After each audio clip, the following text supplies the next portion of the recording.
Guess we're going up.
All right, MSI. I'm not one for loud discussions, but the captain needs our help. So get in there and...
boss. I'm ready. Let's do this.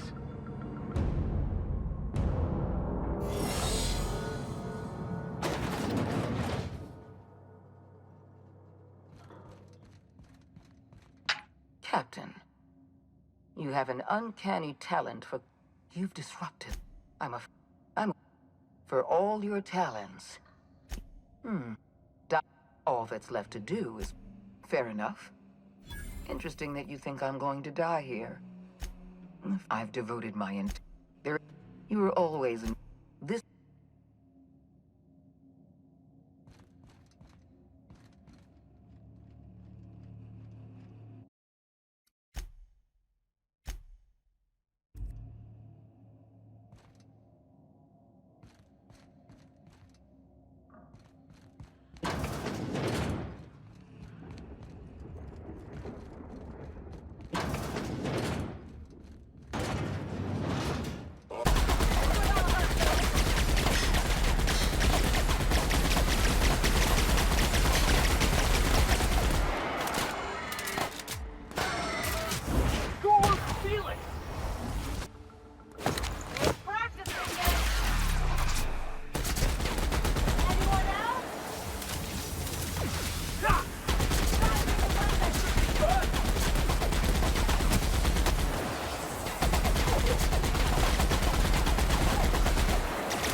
Why won't you just stop? Down they go! Get me out of here!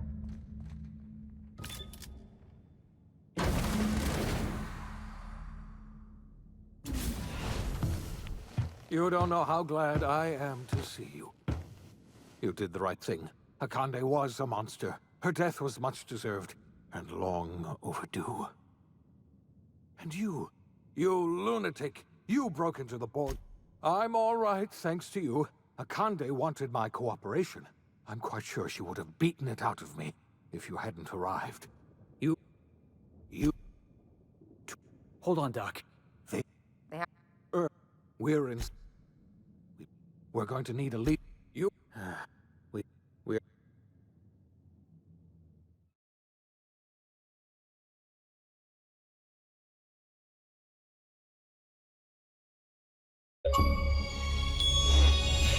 The OSI teaches that everything in the universe happens according to the grand plan. But the stranger that arrived in Halcyon was an unplanned variable. From the moment she landed in Emerald Vale, her actions altered the course of history. The events on Tartarus brought about the end of the board's authority. But the board's mistakes would haunt the colony for decades to come. The damage they left behind would require the work of a generation to repair. Dr. Phineas Wells began reviving a handful of the Hope's colonists: engineers, scientists, technicians, and intellectuals. They were among the brightest minds the Earth had ever sent out into the stars. The Hope scientists and engineers woke up in a colony descending headlong into total collapse. With no way to return to Earth, they had no choice but to band together and devote themselves to the cause of saving Halcyon. The people of Halcyon were nothing if not hardy. In the absence of the board's authority, many of the colony's settlements banded together with a single purpose in mind: survival. Life was especially hard in the years to come. Some towns dissolved by attrition and starvation, but most of them found a way to carry on. In the years to come, Halcyon was forced to reckon with its newfound freedom. The board was gone, and for better or worse, the colony was responsible for its own destiny. Sanjar's civil liberties and worker-centric policies were slow to catch on with the other corporations. But as Halcyon began its long, arduous journey toward recovery, many of Terra 2's smaller townships started adopting MSI's alternative corporate structure, and eventually became entirely self-sufficient. In the coming years, many of these townships managed to eke by, where otherwise they might have starved. Consumed by paranoia, Lilia Hagen took Sublight Salvage in a controversial direction, openly accusing board officials of an extraterrestrial conspiracy. One day, an accident at the Groundbreaker's docking bay silenced her forever. Time would tell if her replacement could keep the Sublight family together. After returning to Edgewater, the deserters negotiated workplace reforms with Reed Thompson, including a single day of rest, which came to be known as a weekend. As the world around him changed, Thompson found himself pining for the old days. He was known to spend his weekends in the cantina, nursing one of the few remaining bottles of Zero-G, and repeating to himself, "It's not the best choice, it's Spacer's choice."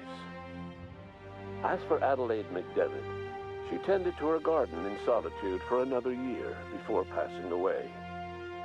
Her body was discovered some months later when Reed Thompson paid her a visit in an effort to make amends. Her remains were buried in a place of honor underneath the floor of the Edgewater cannery. Reed believed this was what she always wanted. Under the leadership of Junlei Tennyson, the Groundbreaker held firm against corporate influence. The ship's mechanical stability gave Junlei the time to educate a promising generation of engineers schooled in her family's traditions. The future of the Groundbreaker looks promising. The rediscovery of the Hope and the abandonment of the lifetime employment program forced Byzantium to come to terms with some uncomfortable realities about the state of Halcyon. While Byzantines were reluctant to surrender the luxuries they'd grown accustomed to, the board's diminished authority gave them little choice in the matter. Nearly everyone had to learn to make do with less. Some even had to get jobs. It was a dark time indeed. Your influence shifted Ellie's perspective.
She finally admitted, albeit grudgingly, that she just might need other people.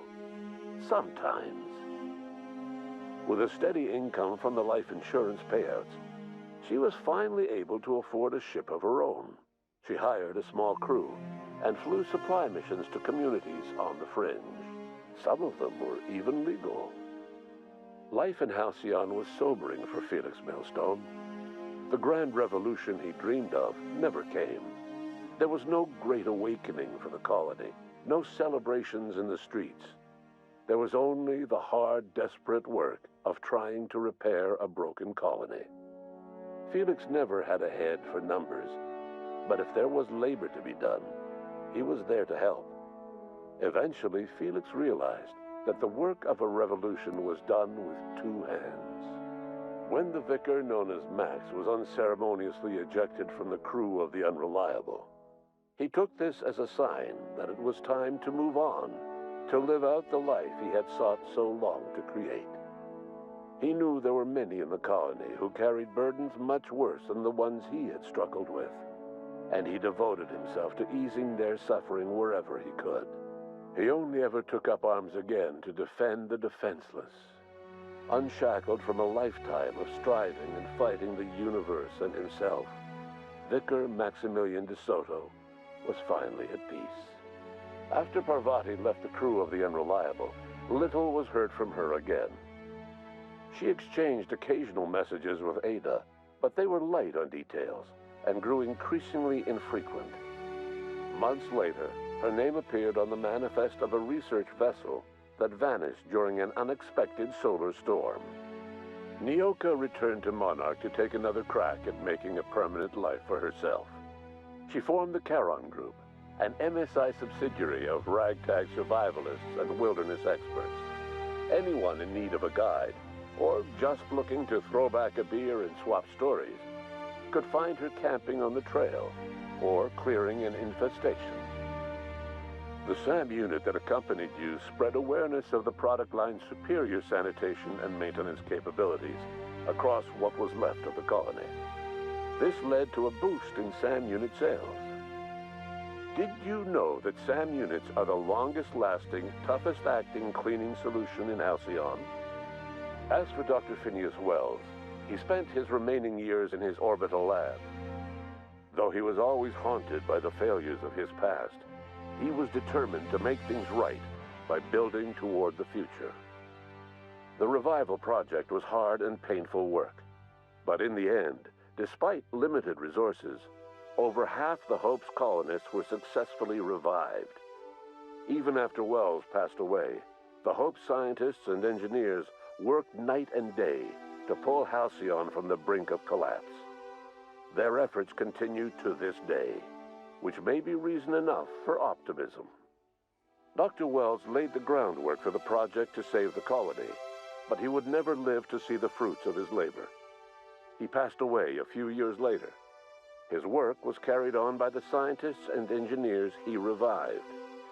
Life will never be the same in Halcyon. It is widely agreed that the colony has a chance of stabilizing within a generation, owing to the hard work and determination of the surviving colonists. Recovery is a distant goal, and the path is long and uncertain. But the people of Halcyon carry on, determined as ever. And what about you, the unplanned variable in the history of Halcyon? You brought an end to the chaos on Tartarus, and proved yourself the most capable leader left in the colony. You administered the colony in your own image. With the old power of the board destroyed, a new government of Halcyon rose with you at its center. With your steady hand, you guided Halcyon through the turbulent years that were to follow, and helped ensure the survival of the colony until the end of your days. No one knows what's happened to Earth, and no one knows what the future has in store for Halcyon. All we know for certain is this: the name of the Unreliable and that of its intrepid captain will remain the subject of countless stories for years to come.